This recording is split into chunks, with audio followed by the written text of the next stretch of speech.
Okay, here we go. Now listen to me. This election comes down to 7 battleground states, which you cannot win without a ground game. No matter how much Donald Trump spends on advertising, it doesn't matter. It's field offices. He needs field offices. He needs volunteers knocking on doors, knocking down doors. He needs phone banking. He needs to make sure that everyone is going to vote on Election Day or fill out their ballot before Election Day. You cannot win this without a ground game, and Trump has zero zero. There's no evidence of any field offices because he can't bring himself to spend the money.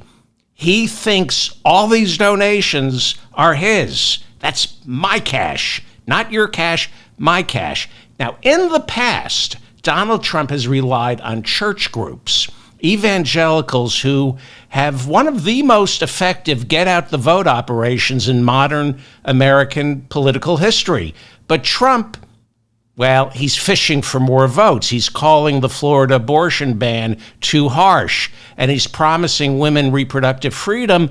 Now he's getting calls from the one group that delivers his ground game, the evangelicals. They're complaining. What are you talking about? So they're beginning to stay home. His free ground game from the evangelicals and the pro-life movement is disappearing. He lost the evangelicals because every time he opens his mouth, he alienates them. He is in a state of paralysis. I'm being told he cannot move. Harris was out on the road this past weekend. Trump stayed home on Monday and Labor Day. He had no rallies on Labor Day. He stayed home on Sunday because he's afraid of playing to half-filled rooms. Paralysis is setting in. He's betting everything on the September 10th debate. We're going to have a watch party. I'll tell you more about that soon. It doesn't matter what the polls say right now.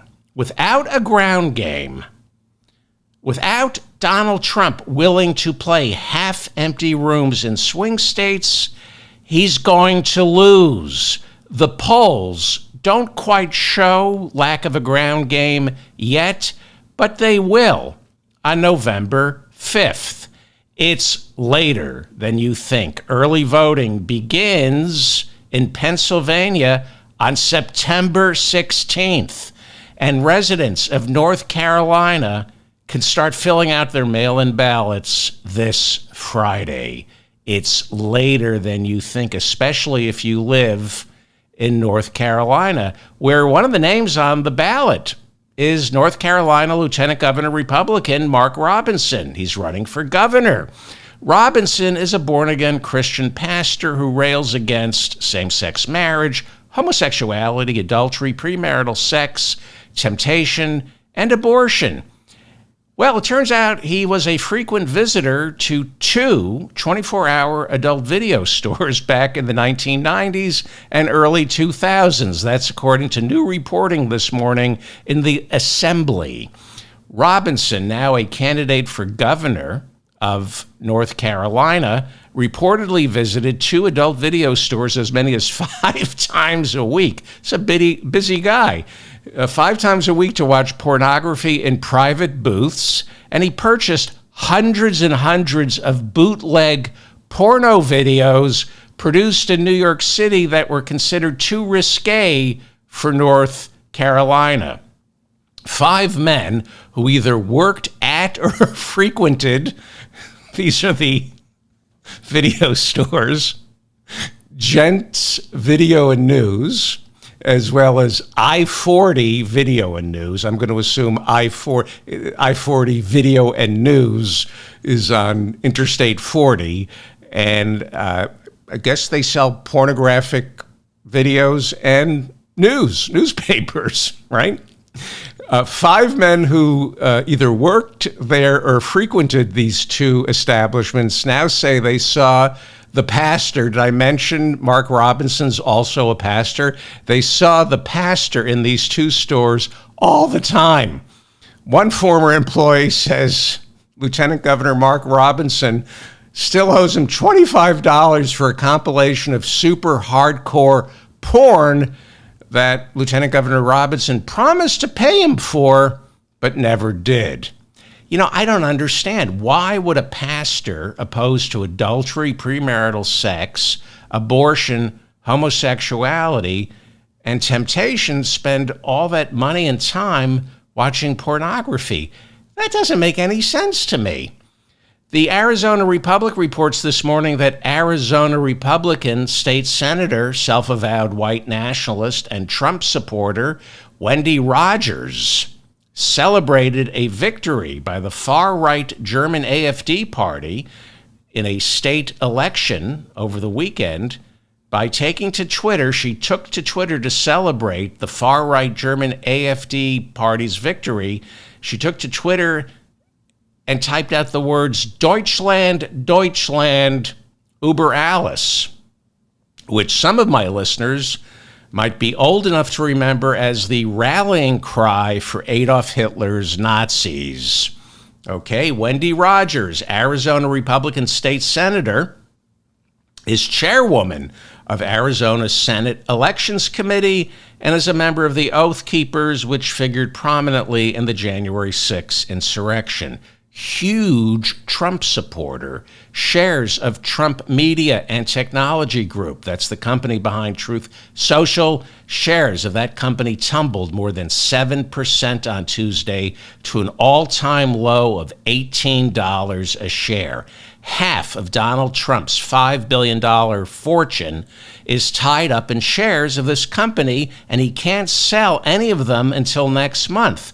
But even if he did try to sell shares, that would cause prices to tumble even further, since the company loses millions of dollars each month and is essentially, just like Donald Trump, worthless. The other half of Donald Trump's fortune is tied up in real estate that's mortgaged to the hilt and said to be worth more on paper than it actually is on the open market, which is why he found it next to impossible earlier this year to get anyone willing to secure a $175 million bond after he was found guilty of defrauding lenders. Eventually, he was able to get the bond, but it was very suspicious. Donald Trump late last night told Sean Hannity on Fox News that there was no physical altercation a week ago after a female worker tried to block him from using Arlington Cemetery for a photo op. Trump on Fox News last night referred to that worker as a man and added that had there been a physical altercation, the man would have pressed charges. Trump said, quote, "Notice that this person now doesn't want to talk. He doesn't want to speak or talk," unquote.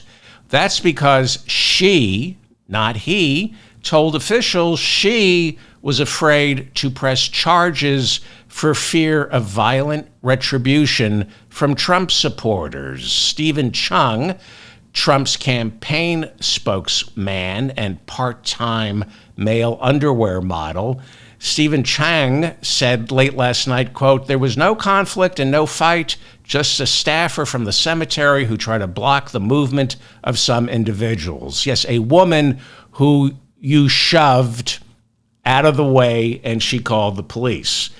If you might remember last week, Chung accused this woman of being mentally ill and demented. That would be Stephen Chung. A lot of love in this man, and by a lot of love, I mean he just swallowed Beach Boys lead singer Mike Love.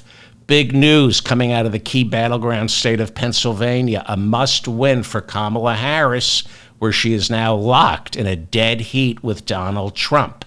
Big news, Pat Toomey, Republican, who served as Pennsylvania's senator up until January of 2023, has announced that he is not voting for Donald Trump despite having cast a ballot for him in 2016 and 2020.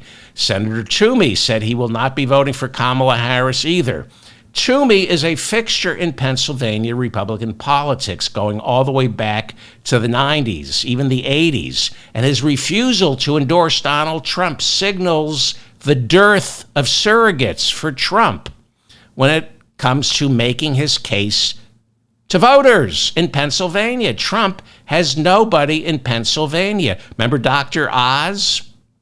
In 2022, he was the Republican nominee running to take Toomey's seat. After Toomey retired, Dr. Oz doesn't even live in Pennsylvania. Doug Mastriano, who ran for governor and lost to Josh Shapiro, you think he's going to work the ground game as a surrogate for Donald Trump in Pennsylvania? This past weekend in Pennsylvania, you had Biden and Harris and Coach Walz barnstorming, plus Josh Shapiro, the incredibly popular governor of Pennsylvania. And wait till Michelle Obama shows up in Pennsylvania. Who does Donald Trump have in Pennsylvania? Chachi from Happy Days? First Lieutenant Jimmy McCain, son of the 2008 Republican nominee for president, Senator John McCain, announced he is now a registered Democrat and will be voting for Kamala Harris. McCain, a Marine, told CNN that his grandfather and great-grandfather, along with several other family members, are all buried at Arlington, and that Trump violated a sacred place by using their resting place as a backdrop for his political campaign. McCain said he switched parties last month before the Arlington visit, and he's said this has been a long time coming. His mother, Cindy McCain, endorsed Joe Biden back in 2020. She currently serves as executive director of the World Food Program. There is now talk, there's now reporting in the New York Times that former Congresswoman Liz Cheney, who served on the January 6th committee, is about to endorse Kamala Harris for president. According to new reporting in the Times, Cheney is holding off on that endorsement until it can pack more punch. During the past week, Harris has repeatedly intimated she plans to appoint one Republican to her cabinet, which has sparked many to believe that Republican would be Liz Cheney, whose father, former Vice President Dick Cheney, committed innumerable war crimes, tricking America into invading Iraq by falsely claiming Saddam Hussein was behind 9/11 and possessed weapons of mass destruction. The Watson Institute out of Brown University estimates that as many as 500,000 Iraqi civilians died directly from the war, while another 500,000 died due to lack of food, water, medicine, and electricity, all thanks to war criminal Dick Cheney, Liz Cheney's father. You got to share the credit. Don't forget George W. Bush. Any other country, Dick Cheney would be behind bars. The only other Republican to sit on the January 6th committee is Adam Kinzinger, and he spoke at last month's Democratic convention, already endorsing Harris. Unlike Liz Cheney, Kinzinger served in the Iraq War and isn't waiting around for a cabinet position in order to endorse Kamala Harris. When duty calls, he steps up and does the right thing, no questions asked. I guess he was raised differently, raised a little differently from Liz Cheney. That being said, Liz Cheney's book about January 6th is a masterpiece, and she eviscerates Republicans who serve in the House right now, especially Speaker Mike Johnson, especially the former Speaker Kevin, I forgot his name. I'm tired. Who was the former Speaker of the House? Kevin, Jesus. Oh, okay. She proves Mike Johnson to be a dishonest, self-serving hypocrite. It's a great read. It's a great book, one of the best about January 6th. But hey, her father's Dick Cheney. Bill Kristol has been a never-Trumper since 2016, but he's still a piece of dung.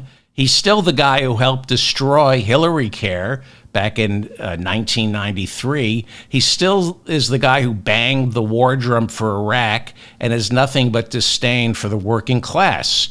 We can still win elections, Democrats, without becoming these people or working with these people. They're dangerous. They're dangerous. Surrogates for Kamala Harris are taking the fight to Florida on a bus tour starting in Palm Beach, focusing on reproductive rights, as Florida voters in November must decide on a referendum that would enshrine a woman's right to choose in their state constitution. I can't remember who Kevin. I'm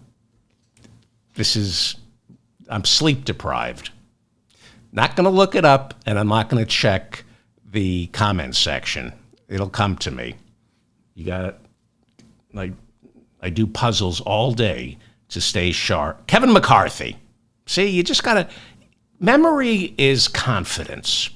As you get older, if you lose confidence in your memory disappears. If you're arrogant about your memory and you just insist it'll come to you and you have faith, often your memory will come to you. Where am I?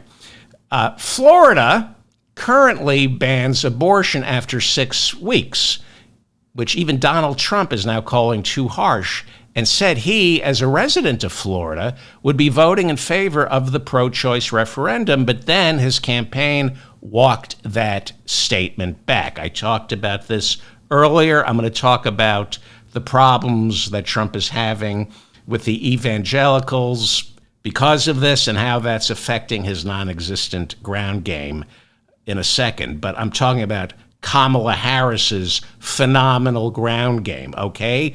She's taking the fight to Florida, okay? Among those on the tour, in Florida are Congresswoman Debbie McCarcel-Powell.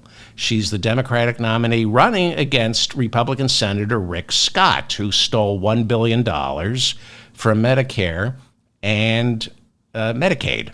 So he had to go into politics. So far, believe it or not, she doesn't appear to be in striking distance. But things are changing. Things are changing.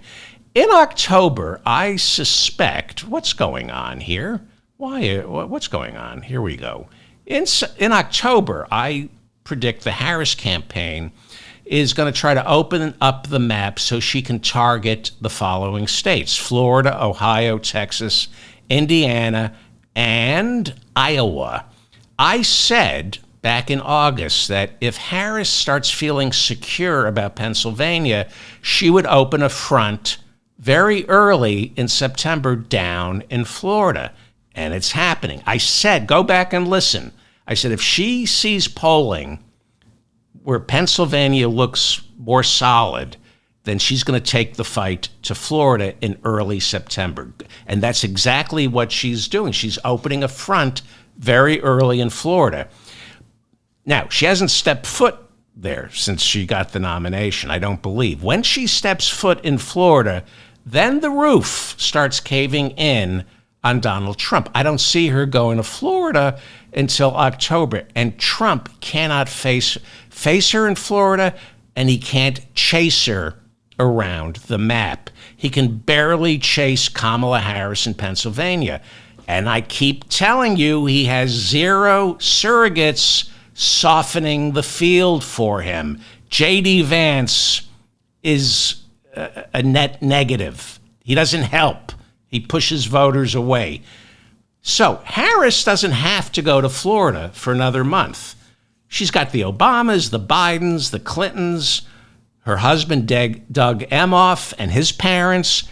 Trump, zero surrogates. Here's the important thing to remember. Harris doesn't have to win Florida. She just needs to put it into play so Donald Trump diverts valuable resources away from the blue wall. During a campaign stop in Pittsburgh, Pennsylvania on Monday, Kamala Harris said she would block Nippon Steel's $15 billion acquisition of U.S. Steel. Harris said, quote, U.S. Steel should remain American-owned and American-operated. The New York Times reports that the Pittsburgh-based United Steelworkers Union adamantly opposes the Japanese purchase of U.S. steel, calling it a threat to national security. Really?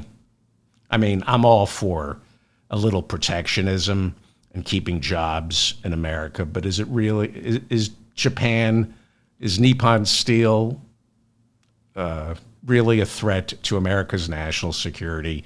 This is the mop-up for September 4th, 2024. I'm David Feldman in New York City. Please like this episode so I remain in your feed. Subscribe to my channel, subscribe to my newsletter, and hit the notifications bell. That way, I'm trying to do more shows, and I'm trying to start them at 2:30, and that's my kind of making a promise, at least for this week. I'm going to try to do more shows and start them at 2:30 a.m. Eastern. It's kind of last minute, so if you have a notifications bell, it'll come up in your feed. The best way to support this show, more than anything, if there's anything you like about this show and you want to thank me, the best way, the only way, is to share it with your friends. Please. Everything else that I ask you to do regarding the show is not as important as simply copying the link to this episode and then pasting the link to this episode in a letter or a text to your friends, your relatives. Paste it into your social media or in a chat room or on Discord, wherever you're interacting with people who might benefit from this program. Please share it. This is not hyperbole, okay? I cannot do this without you, my listeners. You're all I've got. I mean that. You're all I've got. Nobody is helping here. I've got Sam Seder and Robert Smigel, but they're not part of some podcasting network that's promoting me. I'm not famous. The only reason I have you listening to me right now is because somebody else shared an episode. This is purely grassroots. You're all I have. So if you want to thank me or help me more than anything else, share this episode, share my episodes. If you would like, I have breaking news coming in. Okay. If you would like a free transcript of today's episode, they're free. Go to shopdavidfeldman.com. The transcripts are free. We have a lot of freebies. We have the free Harvard diploma. It's misspelled, but most people, especially people from Harvard, don't know that it's misspelled.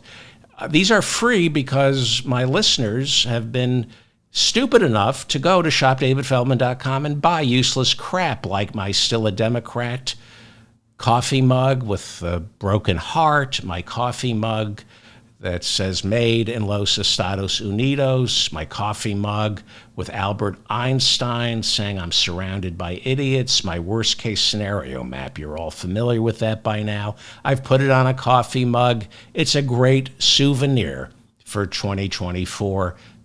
Go to Shop David Feldman and buy my worst case scenario map showing you that Harris is going to win at least 270 electoral votes. And if you want to disabuse me of the notion that I've cultivated a really intelligent audience, punish me by picking up my top seller, the Chef's Apron with the words, "Hope you're in the mood for diarrhea." Every time I think I read your comments, please comment. Your comments are brilliant, and I think, I have really intelligent listeners, and then I go to the dashboard over at shopdavidfeldman.com and see that my biggest seller is the Chef's Apron with the words, "Hope you're in the mood for diarrhea." We're coming up with a new line of Halloween merch that's grotesque. I may not be able to show it to you. In fact, if you go to shopdavidfeldman.com, there's a Halloween tab. It's some prototypes. They're not done yet. I can't even describe them, and I think they're going to get worse. I think Halloween might be an opportunity. We have breaking news here, so I got to get to it. But I think Halloween might be an opportunity to just be disgusting. Hey, it's Halloween, but it's just disgusting. Okay, new breaking news out of a federal courtroom here in Manhattan. News that marks the first ever application of the Supreme Court's June ruling on presidential immunity. Okay, this is a little complicated, but it's important. Manhattan Federal District Court Judge Alvin K. Hellerstein has just rejected a claim by Donald Trump's lawyers that their client's conviction on 34 felony counts for hiding hush money payments to Stormy Daniels, they had asked that the conviction be thrown out. Trump's attorneys argued the Supreme Court's recent ruling on presidential immunity renders that verdict against Trump unenforceable, but Judge Hellerstein rejected this motion yesterday. He wrote, quote, "I held in my order an opinion of July 19th, 2023, that hush money paid to an adult film star is not related to a president's official acts. Nothing in the Supreme Court's opinion affects my previous conclusion that the hush money payments were private, unofficial acts outside the bounds of executive authority." So for more than a year, Trump's lawyers have been arguing in front of this Judge Hellerstein that Trump had presidential immunity, and that's why the Manhattan DA Alvin Bragg couldn't bring the hush money case. But Judge Hellerstein says, I don't care what the Supreme Court ruled about presidential immunity. This had nothing to do with official acts. Now, I know this is complicated.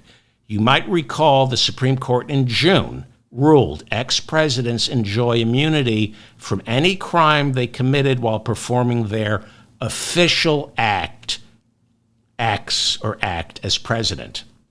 So the Judge Hellerstein in the Manhattan, the federal judge in the Trump appeal in the Manhattan hush money case, he rejected Trump's request to bump this hush money case out of New York State and have it resolved in a federal courtroom.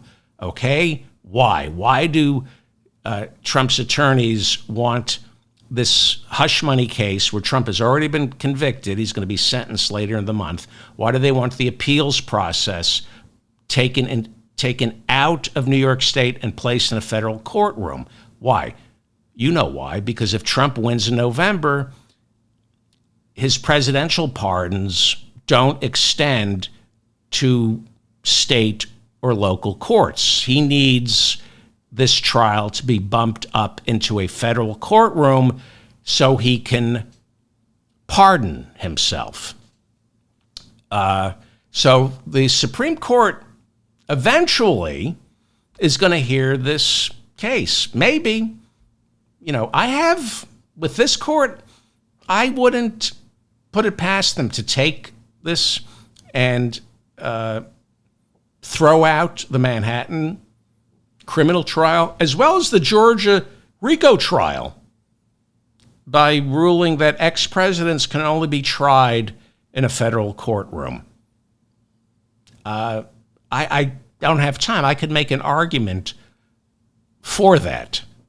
It would be as counterfeit as the argument that the Supreme Court made for presidential immunity, but I could make an argument for why ex-presidents can only be tried in a federal courtroom. It's not over. None of this is over. The judge in that Manhattan hush money trial where Trump was found guilty back in late May, his name is Judge Juan Merchan, he has scheduled a sentencing hearing for September 18th, where he will either hand down his punishment or agree to postpone his ruling until after Election Day.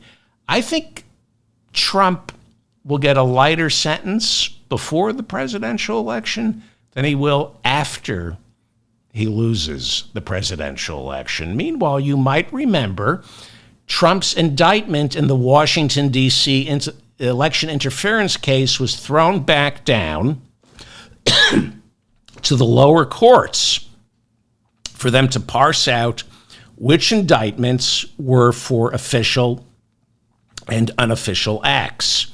Last week, special counsel Jack Smith revised his case against Trump by issuing new superseding indictments that Smith says conform to the Supreme Court's ruling on immunity back in June. Yesterday, in response to the new indictments, Donald Trump ordered his lawyers to enter a plea of not guilty when they go before Judge Tanya Chutkan and special counsel Jack Smith this Thursday in a Washington, D.C. courtroom. This will be Trump's second arraignment regarding the D.C. interference case. And the arraignment will take place on Thursday, but Jack Smith said there is no need for Trump to appear. They will arraign Trump in absentia. Thursday's hearing will also attempt to establish a timetable to review the revised indictment in the election interference case so that Judge Chutkan can then issue her ruling as to whether the indictment does in fact conform to the Supreme Court's June ruling on presidential immunity. Now, no question here. Trump's attorneys will then appeal her decision. She wants this trial to continue. So they will appeal her decision where it will either leapfrog straight to the Supreme Court for review, or if the Supreme Court decides to do what they always seem to do with Donald Trump, slow walk the process, the Supreme Court could order the appeal to go first through a Washington, D.C. court, a lower court. So in terms of a timetable on the election interference case, assuming Trump loses in November, the big indictment, the big Washington, D.C. election interference trial, that won't take place until the Supreme Court greenlights it. There won't be any trial until the court says, a priori, you can have this trial. And it could take months before the Supreme Court rules on whether the new superseding indictments align with their June ruling on presidential immunity. I apologize for saying a priori. That was actually insecure of me. That came from, I'm being honest, that came from a moment of weakness. Because this stuff is very complicated, and I'm worried that I'm not articulating it properly. So I used some obscure Latin phrase out of weakness, to kind of make people think it's their fault that they don't understand this. And it's my fault for not explaining this properly. So that's why I said a priori. That's what those words are there for. It's like garlic powder and onion powder for rancid meat. A word like a priori or ex post facto, that's what you sprinkle on rancid meat so nobody can taste the garbage you're feeding them. So I don't know if I explained this properly. Meanwhile, special counsel Jack Smith is appealing a ruling by the judge in the classified documents case where she called the job of special counsel illegitimate and in direct violation of the appointments clause of the Constitution. Now, I went over this last week, but it's important. Judge Eileen Cannon, a Trump nominee, cited, Judge Eileen Cannon is the judge in the classified documents case down in Miami. So she threw the entire classified documents case out, saying Jack Smith has an illegitimate title. Special counsel violates the appointments clause of the Constitution. And in making that ruling, she cited Clarence Thomas's concurrent opinion in the presidential immunity decision back in June, where Thomas hypothesized that perhaps the job of special counsel shouldn't exist since it wasn't established by an act of Congress. Judge Eileen Cannon used that opinion of Clarence Thomas's, an opinion, not a ruling, not a decision, an opinion, where he was just spitballing. She used that as the basis for her decision to throw out the entire classified documents case against Donald Trump. And this is the slam dunk of his 4 criminal trials. Well, he was already convicted in Manhattan, which they said was going to be the hardest criminal trial. Alvin Bragg won that. Before Alvin Bragg won that, everybody agreed that the easiest pickup would be the classified documents case down in Miami, where Donald Trump is accused of violating the Espionage Act. Okay? What does this all mean? And I know it's confusing. Okay? It's a lot. It's a lot. What it means is we're going to have to wait until the Supreme Court rules on the constitutionality of special counsel Jack Smith's job.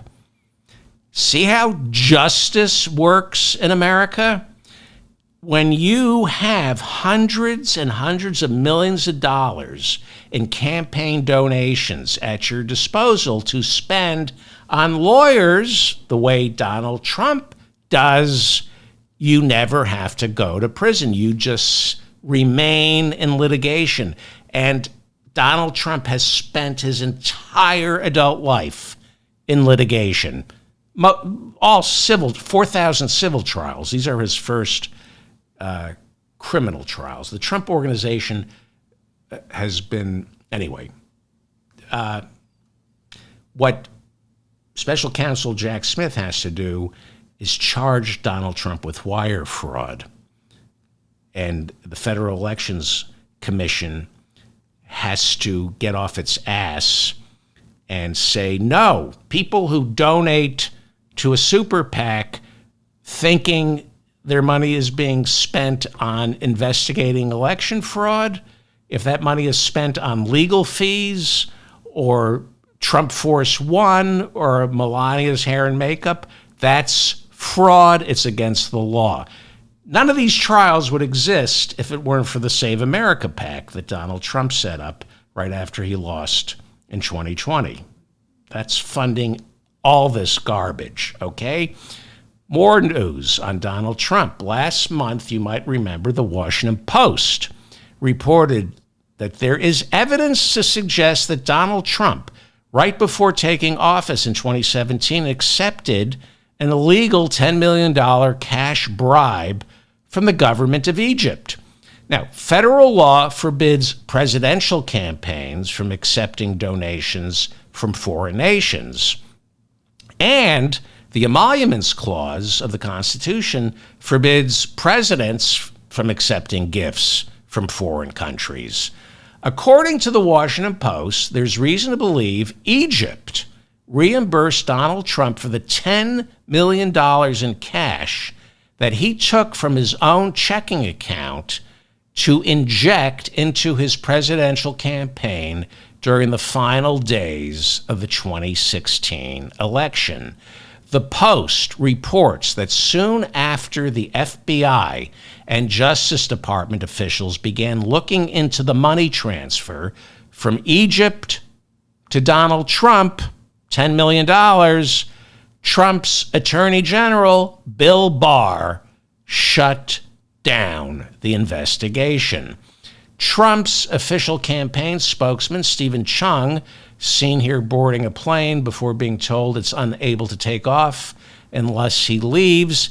Stephen Chung told the Post, after being asked about this, Stephen Chung said, quote, "The Washington Post is consistently played for suckers by deep state Trump haters and bad faith actors peddling hoaxes and shams," unquote. And then Stephen Chung let out a belch that smelled eerily reminiscent of a troop of 16 Boy Scouts.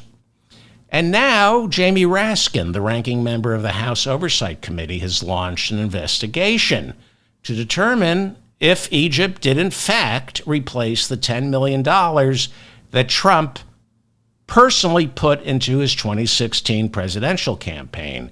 Jamie Raskin is going to look into whether Trump's Attorney General, Bill Barr, shut an investigation down, looking into that $10 million transfer from Egypt to Donald Trump. Raskin said yesterday there is, quote, serious speculation that Trump's hand-picked political appointees at the U.S. Department of Justice, including Attorney General William Barr, blocked efforts by career prosecutors and agents of the Federal Bureau of Investigation to investigate the political and financial corruption described in the Washington Post. Raskin added, surely you would agree that the American people deserve to know whether a former president and a current candidate for president took an illegal campaign contribution from a brutal foreign dictator, unquote. More legal troubles for Donald Trump. A federal judge issued an injunction yesterday ordering Donald Trump's campaign to stop playing Isaac Hayes' song, Hold On, I'm Coming, at Donald Trump rallies. Judge Thomas Thrash Jr. cautioned that Donald Trump doesn't have permission from the Isaac Hayes estate to play this music. He will never receive any permission, and failure to comply with this order will result in fines. Variety reports this morning that songwriter Neil Young said Coach Walsh is free to take the stage blasting Rockin' in the Free World. Neil Young, however, sued the Trump campaign back in 2020 when Trump began playing it at his rallies. Variety says Neil Young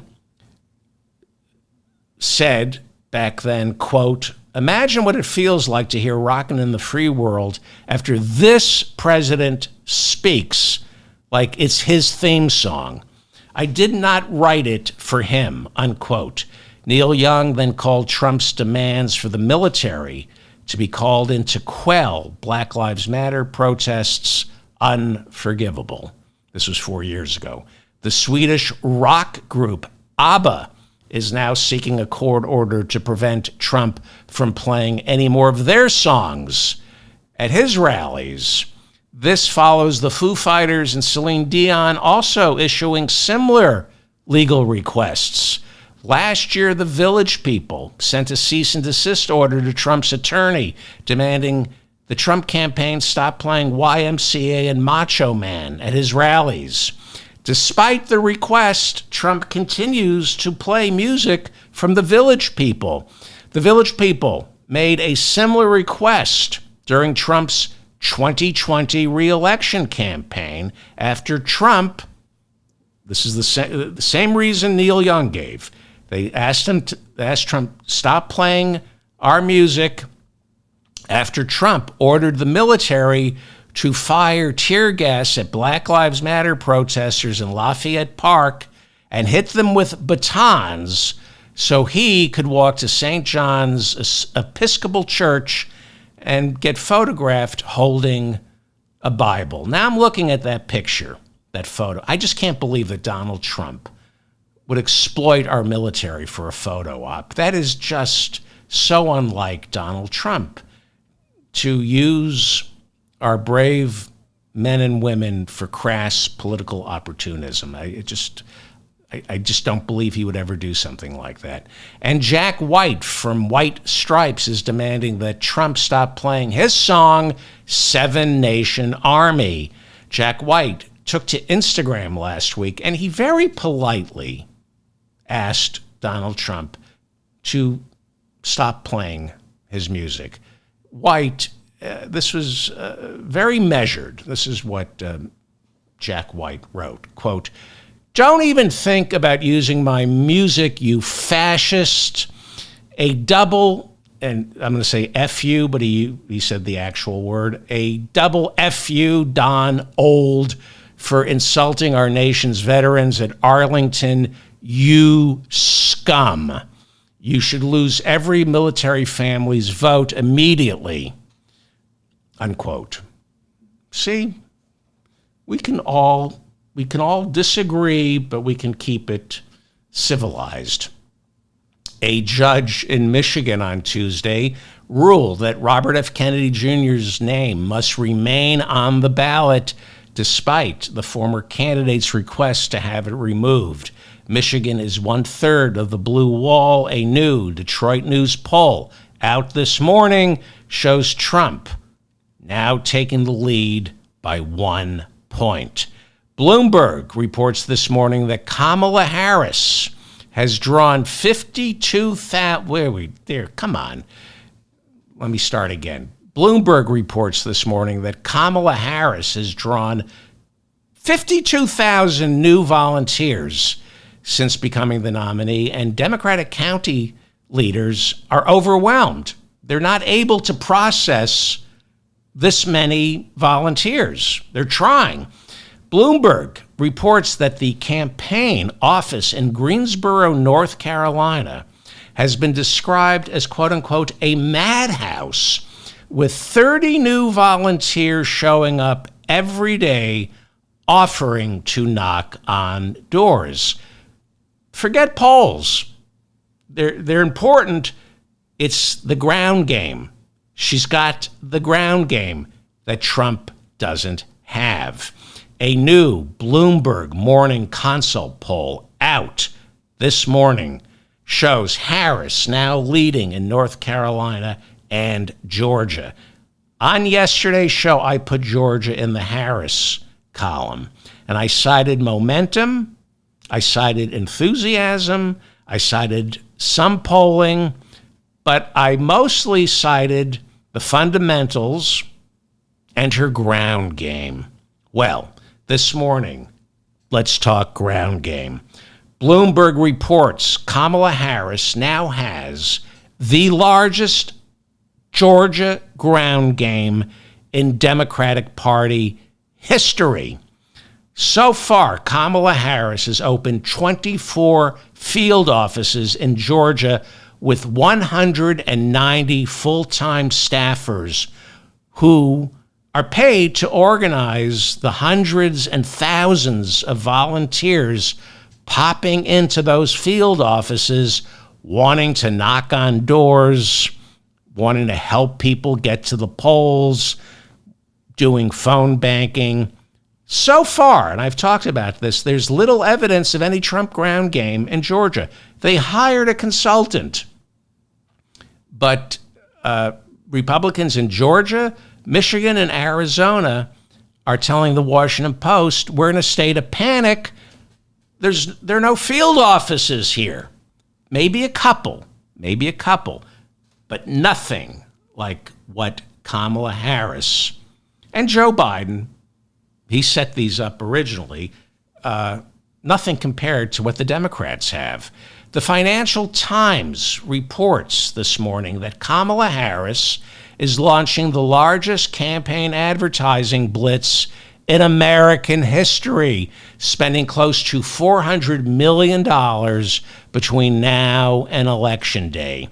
$170 million of that will be spent on television advertising in key battleground states, but more. This is interesting. Things have changed. Times are different. So it's $170 million on television.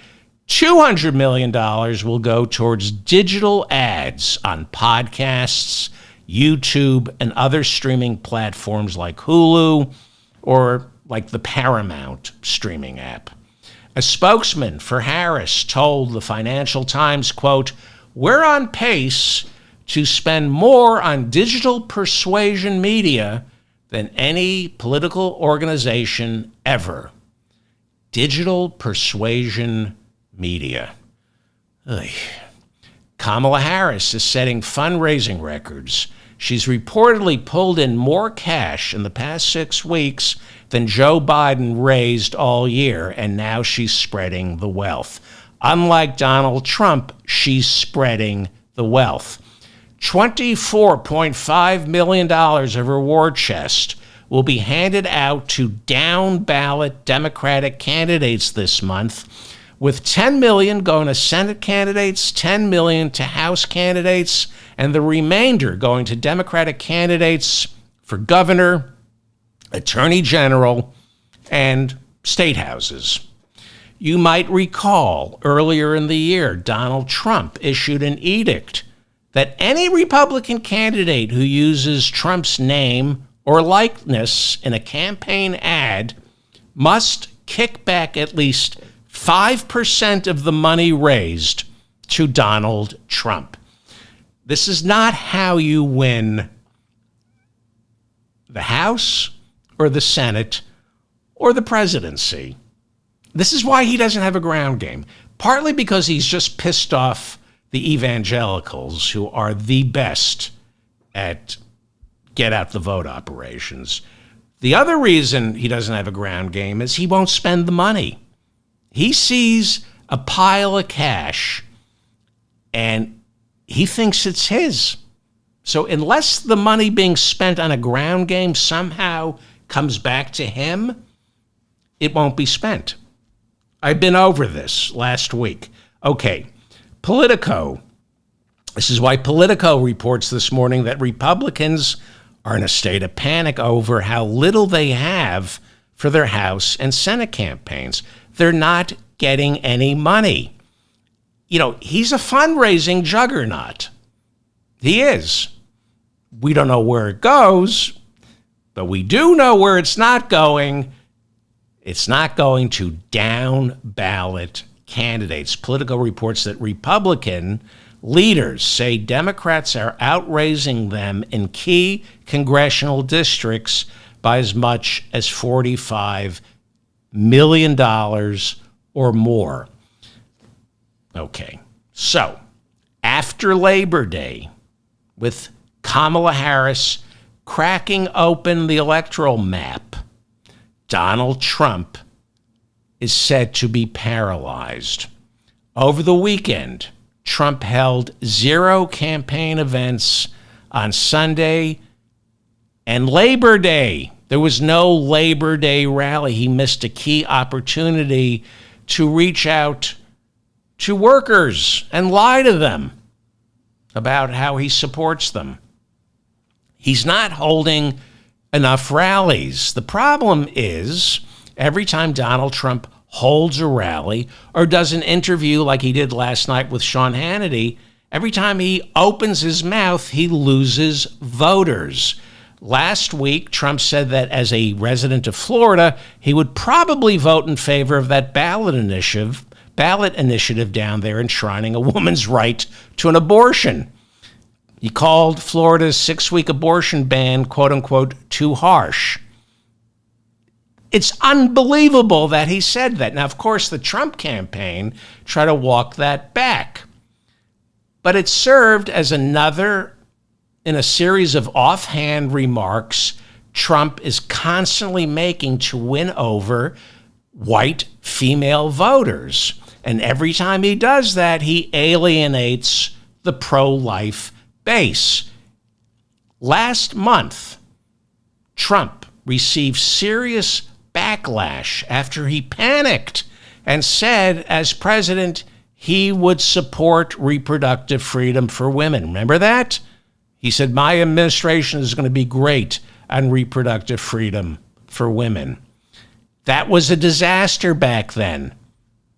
Trump had to take a call from the leader of the Susan B. Anthony anti-abortion group demanding clarification. What did you mean? What did you mean by that? And after Trump last week said he would vote in favor of Florida's pro-choice constitutional amendment, the president of Students for Life said her phones began blowing up with supporters demanding to know where Trump stands on this very important Florida abortion measure. She warned that if Trump doesn't retract what he said, it's going to be impossible for her to find volunteers to knock on doors for him in the lead up to the election.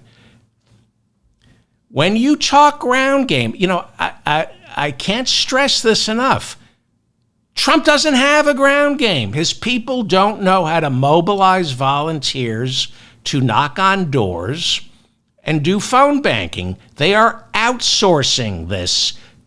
They're outsourcing their ground game to anonymous vendors, most of whom I would assume are just Trump family members.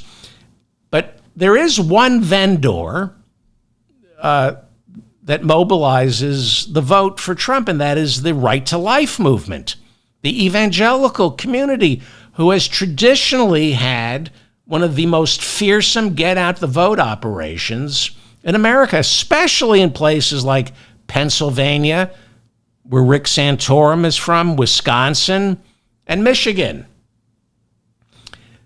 But by attempting to win over white female voters with what is essentially a pro-abortion statement, calling Florida, the 6-week abortion ban in Florida, too harsh, Trump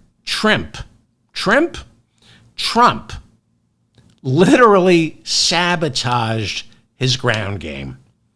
The evangelicals, the pro-lifers, all these Christian groups, and especially the churches, these are the people who run the Republican Party's smartest and most efficient get-out-the-vote operations. They're the ones with boots on the ground, and he's unplugging this. He needs a get-out-the-vote operation. It's not good enough. Like a lot of people said to me yesterday, after yesterday's show, you're focusing too much on the polls. I'm not. Polls are what moves elections. They are snapshots. It tells you where you have to put pieces on the board. But, okay, it's not good enough for people to say they support Trump when they're answering polls. Trump needs to get these people to the polls. He needs field offices, the kind Harris has set up in all the key battleground states.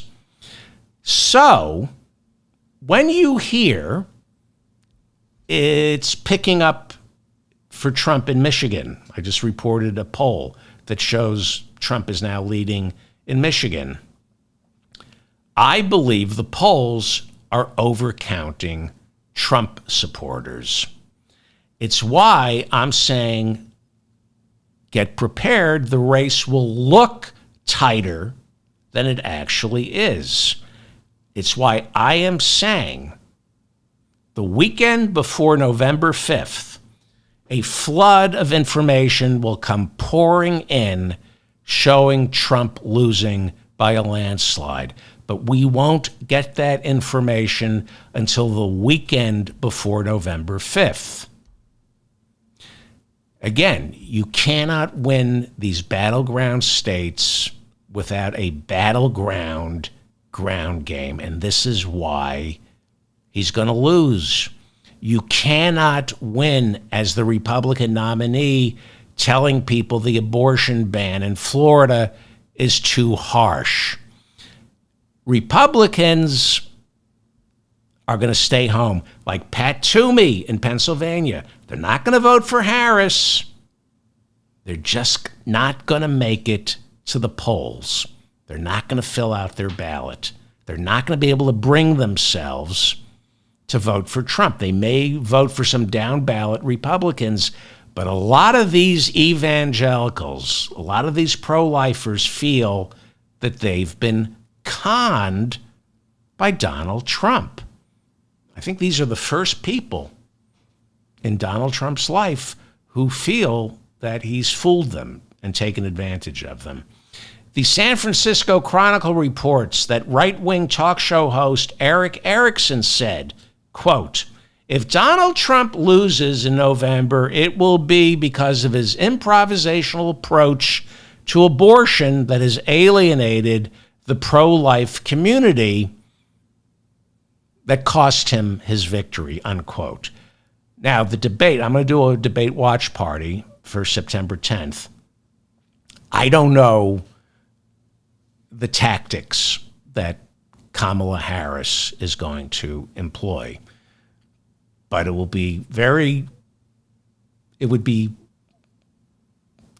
she should nail him down on the Florida referendum on abortion. Get him to say whether or not he supports the 6-week abortion ban in Florida or whether it's too harsh. I think if she just doesn't let up on the 6-week abortion ban during the debate, she will destroy his ground game. The evangelicals, the pro-life movement, the only people who are giving him a ground game, they will not knock on doors. So if I were advising the Kamala Harris campaign, demand a straight answer from Donald Trump during the debate. Are you for or against? You live in Florida. You're going to vote. Are you going to vote for the enshrining a woman's right to choose in the Constitution or against it? Simple answer, for or against. And keep hammering him on that. He won't give her a straight answer. It doesn't matter. Simply by not answering it, the evangelicals will know that they've been conned. Marjorie Taylor Greene, Trump's lapdog and pit bull, well, she didn't mention the former president by name after he said he was going to vote to enshrine abortion into the Florida state constitution. But she did issue a statement saying anyone who votes in favor of the Florida amendment that enshrines a woman's right to choose is voting in favor of killing babies. It's very subtle. I like that about her. She's just, There is now word that the Trump campaign has abandoned any hopes of winning New Hampshire, which some still considered a possible swing state. I never did. Hillary beat Trump in New Hampshire back in 2016 by only 3,000 votes. Biden, 4 years later, beat Trump by nearly 60,000 votes. New Hampshire is still considered a swing state, not this time around. When it comes to the Northeast, Trump had only 2 possible wins. New Hampshire, that's not going to happen, and the rural parts of Maine, because Maine is not a winner-take-all state. But now the Trump campaign has reportedly given up on New Hampshire and has told its volunteers, head to Pennsylvania. We need you to hold the line in Pennsylvania. It's like Calais before Dunkirk. Actually, didn't they told the Brits to stay in Calais to give the troops in Dunkirk time to get out. Boy, that was more bullshit from yours truly, trying to sound smarter than I actually am. With the Trump campaign abandoning New Hampshire this early and moving whatever ground game they have to Pennsylvania, that signals Trump lacks the resources to take on Harris as she moves across the field, finding new openings. Who ever heard of abandoning New Hampshire the first week of September? Trump, he should not be spread out so thin this early. Who's donating to him? He's raising hundreds of millions of dollars. What do they think they're getting? He's not going to win. I know they think the oil companies think Trump will overturn all of Joe Biden's Green New Deal executive orders, but they really think their money is being spent on a win? I've been saying this before the Democratic convention, and I've been saying it on this show. He doesn't have a ground game, and he doesn't have surrogates. It's just him and J.D. Vance making their case to the American people. Every time they open their mouths, especially J.D. Vance, they lose voters. Trump has scheduled campaign stops later this week in Pennsylvania, where the race is still a dead heat. He's got one in North Carolina, which up until last month was a lock for Trump. Now it's a lock for Harris. And then he's off to Wisconsin. Trump should not be going to North Carolina. This was a done deal for him 5 weeks ago. There was nothing to worry about for him in North Carolina. Although I was saying Biden had a pretty good chance there. Vice President Harris and President Joe Biden spent Labor Day in the must-win state of Pennsylvania. Jamie Dupree reports that President Biden takes the act on the road later this week when he campaigns in rural Wisconsin. That will be on Thursday. And then he goes to Ann Arbor, Michigan on Friday. Biden, attempting to seal his legacy by helping Harris over the finish line, will be, according to Jamie Dupree, touting his achievements like the Bipartisan Infrastructure Act, the American Rescue Plan, the CHIPS and Science Act, and, of course, the Inflation Reduction Act. I have to mention this. Those four major pieces of legislation were historic, making him, as Bernie Sanders said, the most progressive president since Roosevelt. They were all passed during his first 2 years in office, before the midterms, which resulted in Republicans gaining control of the House, leaving us with divided government. I'm a broken record on this, but unless Democrats maintain control of the Senate and win the House, President Harris will come into office with divided government, and it will be absolutely impossible for her to implement any part of her agenda. I cannot stress this enough. Biden, Obama, and Trump all entered office with control of the House and Senate. Everything they accomplished was in their first 2 years in office. Midterms always give us divided government, where even passing a budget turns into a nightmarish game of brinkmanship and compromise. I'll get to the budget in a second. Believe it or not, October 1st is when we're supposed to have our 2025 budget. Do we have one? I'll tell you in a second. For the time being, Democratic control of the Senate comes down to incumbent Jon Tester getting reelected in Montana. There's an opening in Nebraska. I talked about that with Ormond. He's a independent. I'll get back to him on tomorrow's show. But right now, he's an independent.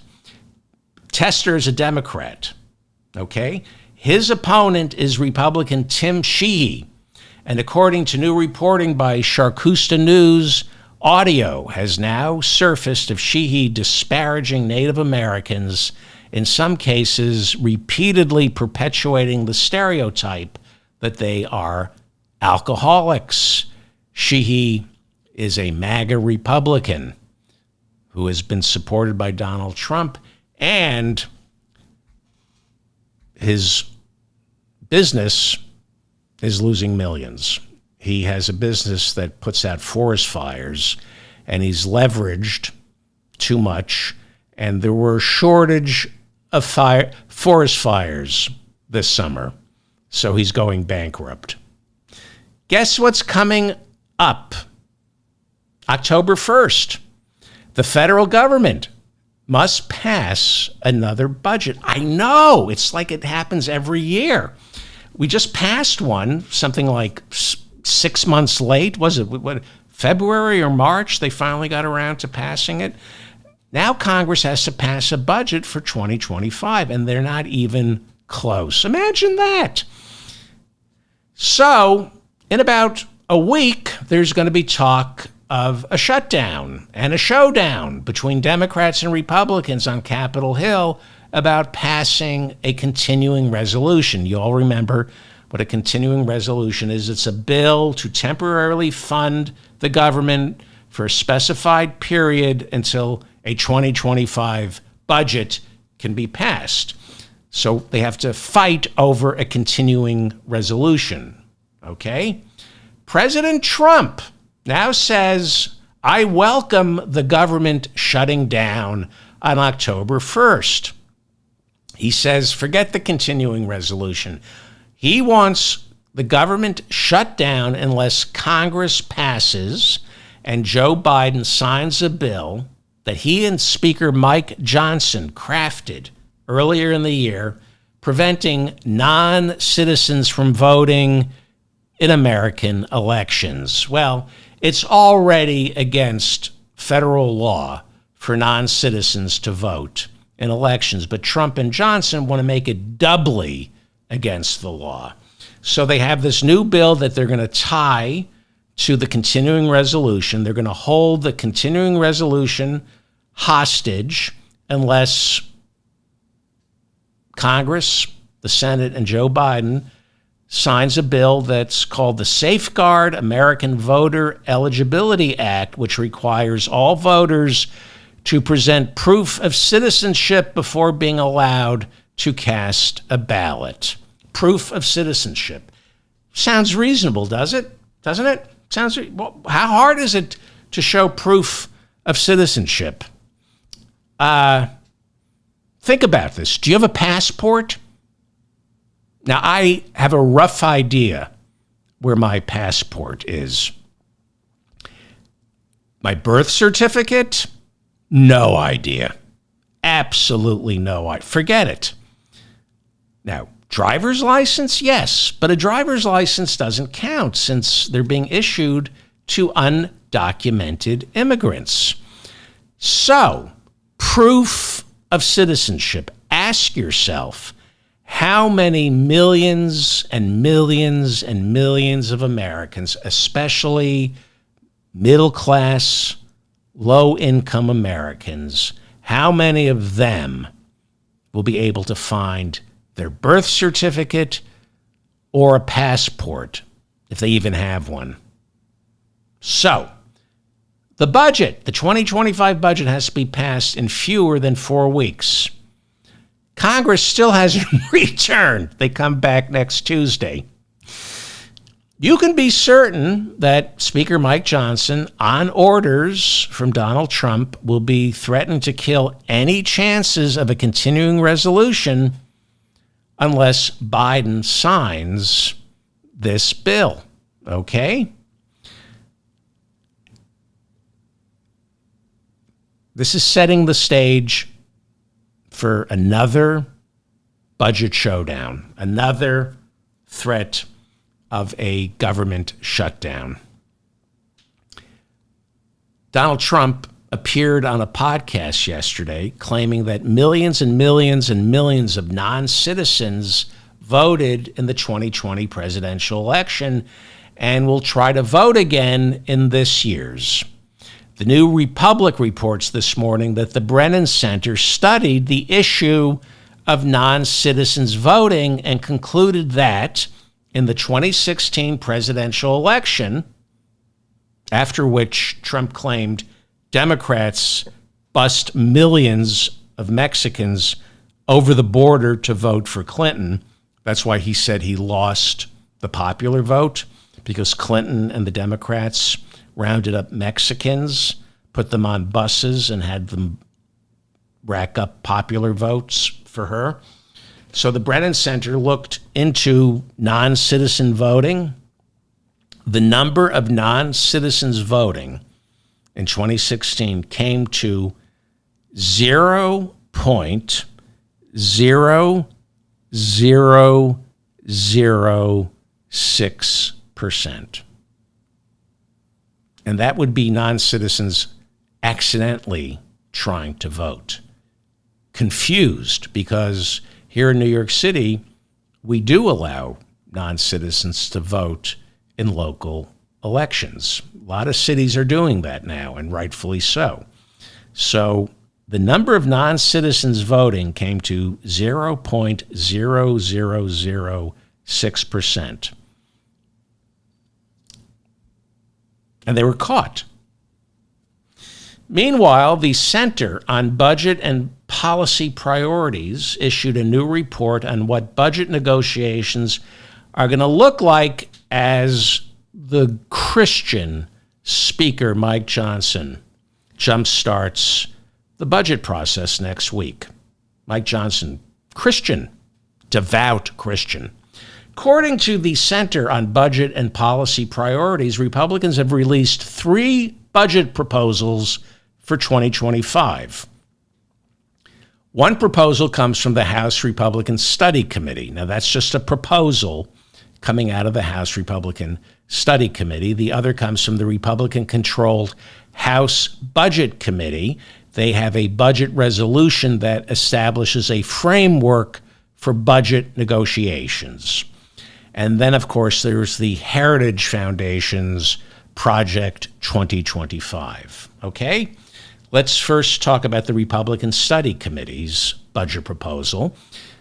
That calls for a $4.5 trillion cut over the next 10 years on spending for Medicaid, Obamacare, and the Children's Health Insurance Program, otherwise known as CHIPS. The Center on Budget and Policy Priority points out that 74 million Americans rely on Medicaid. Their proposal would cut funding by nearly 40%.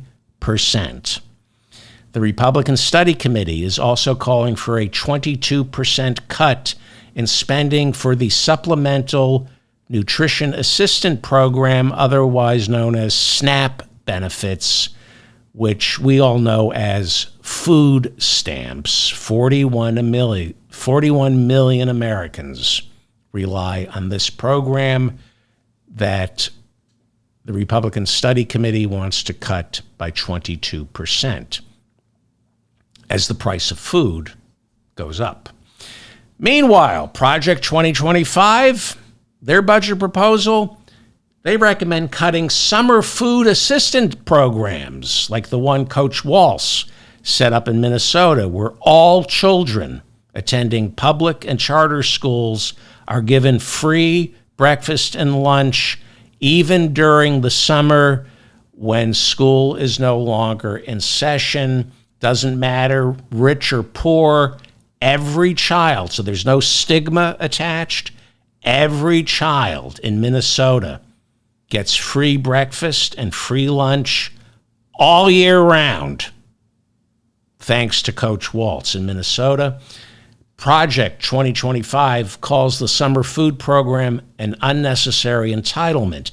The Biden administration is also providing funding for summer food programs for kids around the country. Project 2025 wants to get rid of that.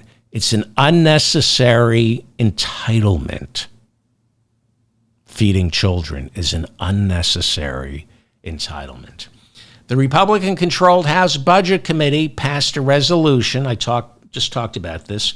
It establishes a framework for budget negotiations in which they called for a $1 trillion cut in spending for food stamps, the Earned Income Tax Credit, and the Child Tax Credit, and temporary assistance for needy families. Clinton gave us that, right, when he got rid of welfare. Temporary assistance for needy families. The Republican-controlled House Budget Committee is also calling for eliminating supplemental Social Security payments to 7.5 million disabled and low-income senior citizens who require more than just regular Social Security. And they want to eliminate Head Start. That was set up by Lyndon Johnson. Early education for our kids. Well, don't feed them, don't educate them. This is the virtue of running an imbecile like Donald Trump. The Republicans want to kill our children. You know, they keep talking about murdering babies. They want to starve our children. So this is why they run a candidate like Donald Trump. He's perfect for them. They want this race to be about Donald Trump, not about their plans to kill our children. They want Donald Trump making a lot of noise. They don't want him talking about the policy he's going to shove through if, God forbid, the American people gave him the White House and Republicans control of both the House of Representatives and the Senate. This plan, we all know what it is. The plan, if you put Republicans in charge, we see what they're planning. It's to cut taxes for the rich on the backs of the poor and middle class, to cut taxes for the rich by starving our children to death. Okay? If the other side wants to talk about killing babies, let's talk about killing children, starving our children. This is why Donald Trump is the only candidate who confront this Republican Party. We're all talking about the photo op at Arlington. He's controlling the news cycle. Look over here so you don't see what we're doing over there, starving your children so we can give your tax dollars to the richest 1%. Contracts. It's a $6 to $7 trillion budget. We pay our taxes. That money goes to all these subcontractors, and they don't pay taxes. We do. Okay? Republicans, their plans don't hold up under scrutiny. Republicans can only run a candidate who deflects and distracts by injecting race into the election or immigrants. And if you think getting rid of Trump is going to solve the Republican Party, it's not. Which is why you have to get to work. You have to get to work. It's not good enough to defeat Donald Trump. You must destroy the entire Republican Party on Election Day. Salt Carthage on Election Day. Peacefully. Make sure everybody votes for Kamala Harris, and you got to work to keep the Senate. The Republican Party must pay a political price for allowing Donald Trump, for enabling Donald Trump. You should settle for nothing less than total destruction of the Republican Party as we know it. Peaceful, total destruction at the ballot box. Get to work. Donate to Jon Tester. Donate to the Squad. If you have any money, give to Testor and the Squad. Okay? Your first dollar should go to the Squad. And anything after that, Bernie, and then if there's anything left over, spend some money to fly to Montana and work for Jon Tester. I'm David Feldman, reminding you to stay strong and protect the weak. Thank you to Bob in the chat room who's moderating everything there. I read your comments, so keep the comments coming. I like to be corrected, so please correct me. And if you want to really correct me, go to shopdavidfeldman.com and get a free transcript. Pour over it. Tell me what I got wrong. These transcripts are free because some of my listeners have bought garbage over at Shop David Feldman, like the Still a Democrat coffee mug, which is also a T-shirt, the Made in Los Estados Unidos coffee mug. That's my personal favorite. There's Albert Einstein saying I'm surrounded by idiots. And, of course, my worst-case scenario map, which I've put on a coffee mug. And if you want to hurt my feelings, the chef's apron that says, I hope you're in the mood for diarrhea. Please share this episode. That's the best way to help me. Please like this episode so I remain in your feed. And before I go, I want to give you an update on the Venice Film Festival. What the hell is going on with the Venice Film Festival? Let me read you these headlines. How do you know if a movie is good? I'm just going to read you these headlines, okay? Here we go. What do you see here? Jude Law is officially, this is all from Variety, but this is how they're covering the Venice Film Festival. Jude Law is officially back after 7-minute standing ovation at Venice for fighting white supremacy in The Order. What do you notice the trend here? Angelina Jolie weeps through rapturous 8-minute Venice standing ovation for Maria, launching Oscar buzz. Daniel Craig and Drew Starkey's sensual and psychedelic sexual awakening in Luca Guadagnino's Queer earns 9-minute Venice ovation. Pedro Almodovar and New Muses Julianne Moore and Tilda Swinton land unbelievable 17-minute Venice standing ovation for The Room Next Door. Brad Pitt and George Clooney, they bombed. Headline, Brad Pitt and George Clooney dance to 4-minute standing ovation for Wolves during chaotic Venice premiere. They only got a 4-minute standing ovation. So now, see, this is what happened. There was I know this is hard to believe, but there was a time when standing ovations were like, wow, right? Now, Bill O'Reilly walks out on The View and he gets a standing ovation. Everybody gets a standing ovation. It started with the Jay Leno show. Johnny Carson didn't get standing ovations. Jay Leno got a standing ovation. Every guest gets a standing ovation. So it's lost its currency. Now you have to time the standing ovations. It's standing ovation inflation. So when you get a 4-minute standing ovation, you bombed. Who got the great one? Angelina Jolie, Brad Pitt's former wife? No, she didn't do. Who got the great one? Oh, there, yeah, Julianne Moore got a 17-minute standing ovation.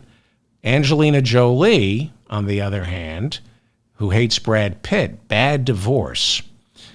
You know she's going, well, I got an 8-minute standing ovation all by myself.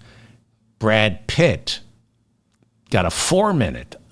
My standing ovation was twice as long as Brad Pitt's, and he had to share it with George Clooney. I was all by myself. So really, when you think about it, that's a 2-minute standing ovation for Brad Pitt, and I got an 8-minute standing ovation for Brad Pitt. Am I making any sense? Okay, I'm going to wrap it up. On second thought, don't share this episode. Don't share it.